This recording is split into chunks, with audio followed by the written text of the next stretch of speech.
You ever notice how folks think peace and quiet is just waiting out there for them if they can afford the gas to drive far enough from their problems?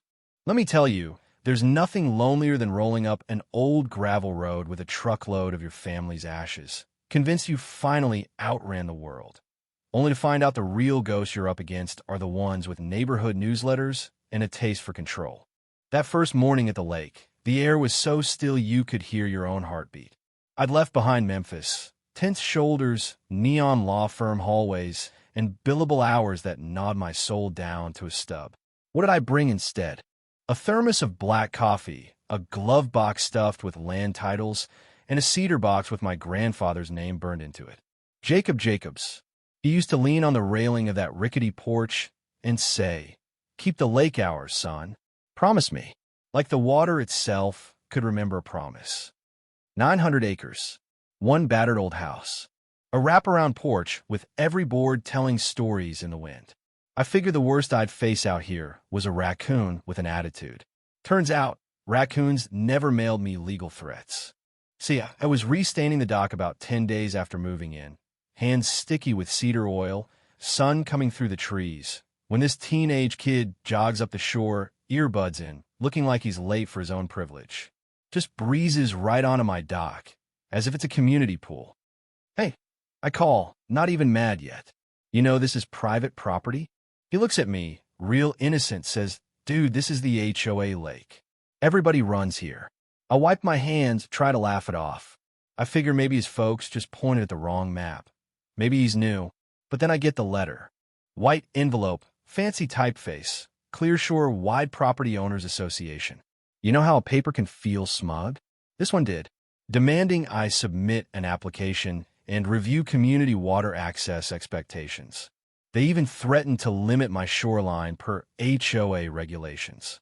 I sent back a copy of the deed, highlighted, notarized, sealed with 3 decades of Jacob's grit. All water rights deeded solely to Jacob A. Jacobs and his descendants in perpetuity. I figured that was the end of it. Nope. Next morning, the shoreline's bristling with brand new blue aluminum signs. Clearshore Lake. Members only. Private HOA access. Folks were out there setting up folding chairs, picnicking 20 feet from my dock. Some lady tying her kayak to my pier like she was checking in for a timeshare. "You must be the new guy," she says, smiling wide. Karen said it's community use now. I asked her who Karen was. "Karen Lindell, HOA president. You should really talk to her." I tried. Went down to the office, a double-wide trailer dressed up with a logo. Secretary chewing gum, like she had something personal against it. All she gave me was Karen's number and a time slot. "She's very busy." So I did what burned-out lawyers do best. I documented. Drone shots, time-stamped photos, every trespass, every sign. Then Karen herself came knocking. 50-something, stiff blonde haircut, pink visor. Smiling like she just found a possum under her porch and thought she could pass it off as a kitten. "You must be Mr. Jacobs," she said. "Harris," I corrected. "You're Karen." She laughed, told me the shoreline was designated for limited public access, according to their maps. I held up the deed, laminated ready. She didn't blink. "I don't know what your grandfather told you, but you're surrounded by our community now. We've always used this lake. You can't just privatize nature."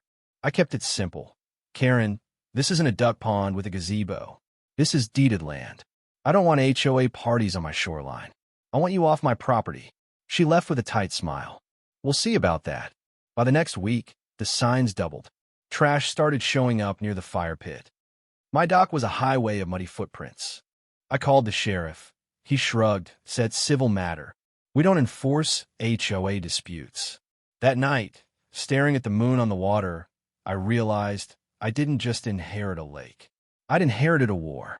The next HOA letter was less polite. Accused me of non-compliance, demanded dues, warned of administrative limitations.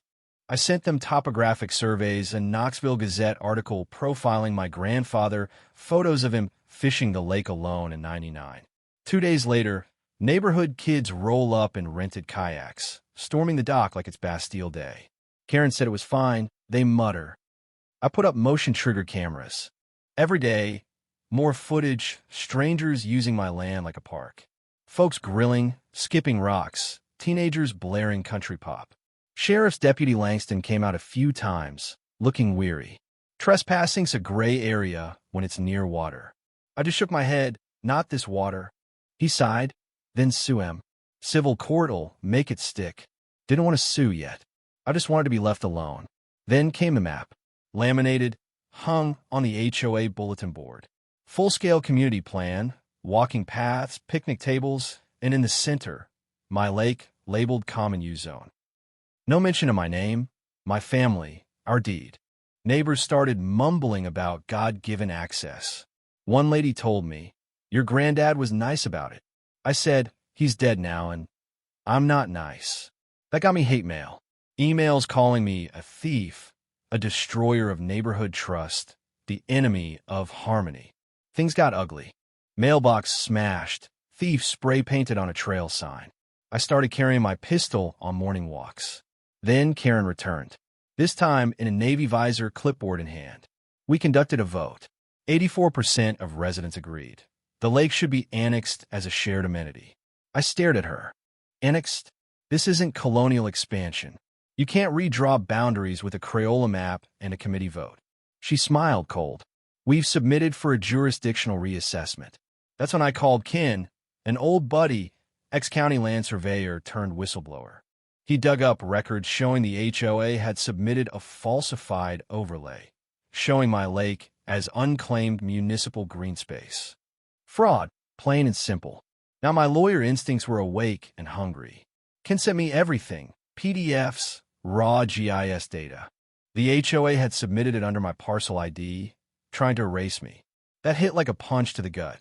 I filed a complaint with the county, flagged it as fraud, started building my case. Meanwhile, the HOA filed for a permit to build a floating dock and recreational facility on my shore.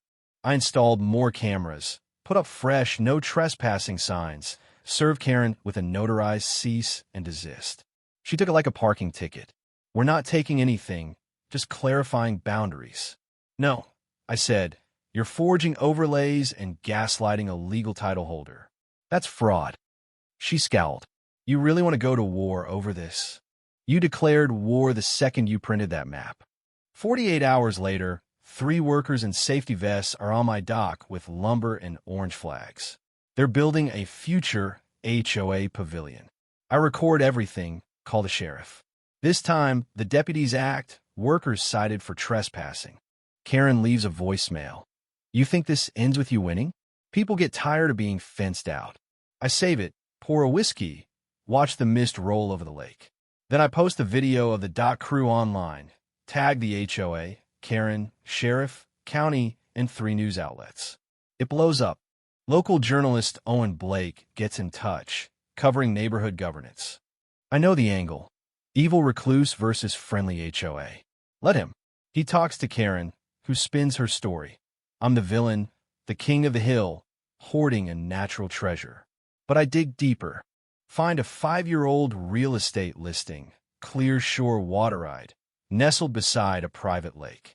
Not shared, not HOA managed. I send it to Owen. He starts calling around. Soon, anonymous residents message me. She threatened me too. One, Grayson, used to be on the board. We meet in a diner, his hand shaking over cheap coffee. He handed me a flash drive. Meeting recordings, votes. She's been cooking the books.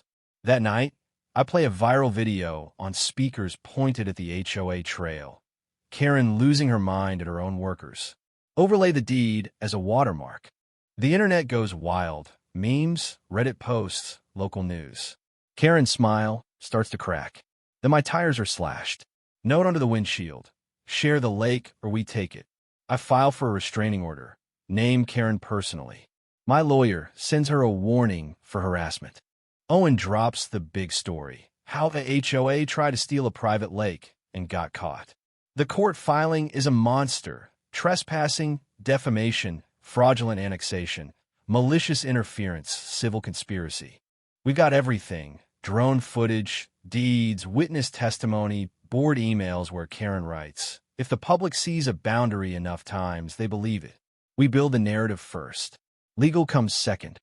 Preliminary hearing. Judge clean, no time for HOA games. She reads the map overlays, says, exclusive access deed in perpetuity to the Jacobs family line. That's not ambiguous. That's carved in stone. We get a temporary injunction, property boundaries enforced, all signs removed, gag order for the HOA. Karen? She doubles down, sends a radicalizing newsletter to every house, claiming the court is illegitimate. Homeowners start quitting the HOA.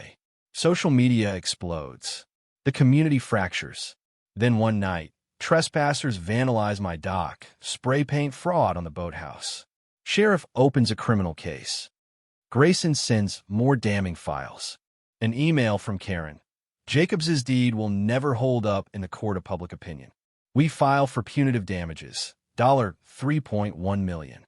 By now, the HOA's bleeding members. Some confess. Karen bullied them into approving funds for lake signs without a vote.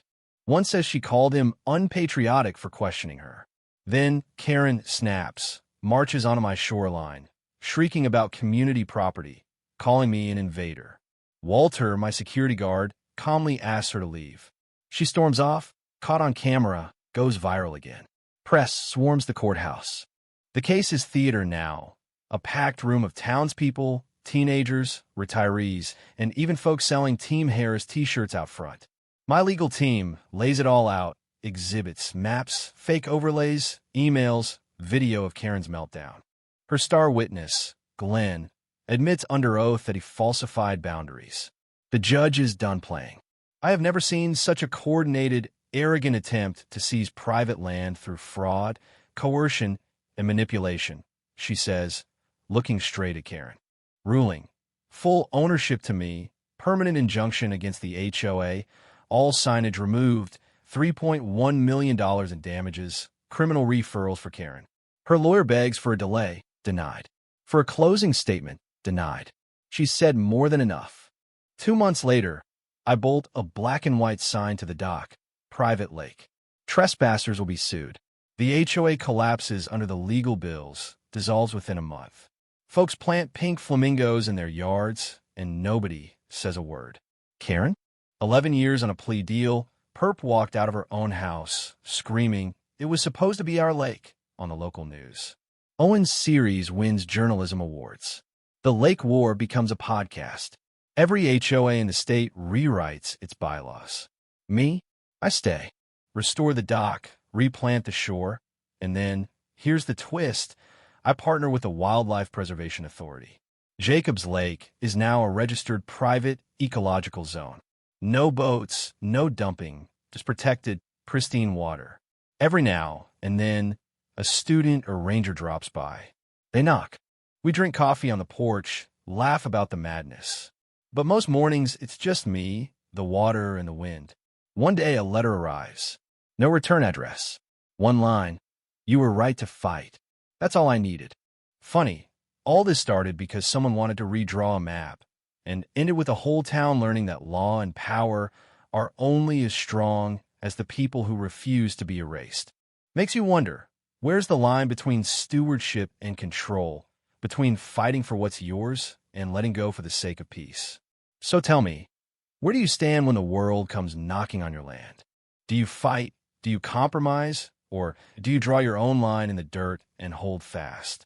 Drop your story, your opinion, your where I'd stand in the comments below, because when it comes to property, power, and community, there's always more than one side to the story.